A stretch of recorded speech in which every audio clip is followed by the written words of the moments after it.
Jeshi la ulinzi la Israel limethibitisha kuwa wanajeshi wake wawili waliuawa na wengine watatu kujeruhiwa katika shambulio lililotekelezwa na wapiganaji wa Kipalestina jana Jumapili, Oktoba 19 mwaka 2025 katika eneo la Rafah kusini mwa ukanda wa Gaza. Tukio hilo lilitokea majira ya asubuhi katika eneo la kusini mashariki mwa Rafah karibu na barabara ya Salah ad-Din, eneo lililo chini ya udhibiti wa IDF kwa mujibu wa makubaliano ya kusitisha mapigano na kundi la Hamas. Wanajeshi waliouawa wametambuliwa kuwa ni Meja Yaniv Kola mwenye umri wa miaka 26, Sergeant Itai mwenye umri wa miaka 21. Wote walikuwa wanahudumu katika kikosi cha Nahal, kikosi cha 932, na walitokea katika mji wa Modin katikati mwa Israel. Kwa mujibu wa uchunguzi wa awali wa IDF, kikundi cha wapiganaji wa Palestina kilijitokeza kwenye handaki lililoko karibu na eneo hilo na kushambulia gari la Israel na kusababisha vifo vya wanajeshi wawili.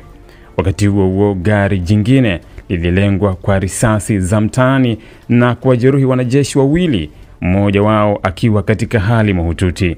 Muda mfupi baadaye, mwanajeshi mwingine alipigwa risasi na kujeruhiwa. IDF imesema kuwa katika shambulio hilo magaidi hawakuonyesha dalili ya kutaka kuwateka nyara wanajeshi. Wanajeshi hao walikuwa wakifanya operesheni ya kuondoa miundombinu ya Hamas katika eneo hilo kwa kuzingatia uwezekano wa kuwepo kwa wapiganaji waliokuwa wamejificha ndani ya mitandao ya handaki ya kundi hilo la Hamas. Mara baada ya shambulio hilo, jeshi la Israel kwa kushirikiana na vikosi vya ardhini lilifanya mashambulizi ya kulipiza kisasi katika eneo hilo. Aidha, baadaye IDF ilianzisha wimbi la mashambulizi ya anga katika maeneo ya kusini mwa Gaza, likiwemo dhidi ya mfumo wa handaki uliokuwa ukitumika awali na Hamas kuwaficha mateka.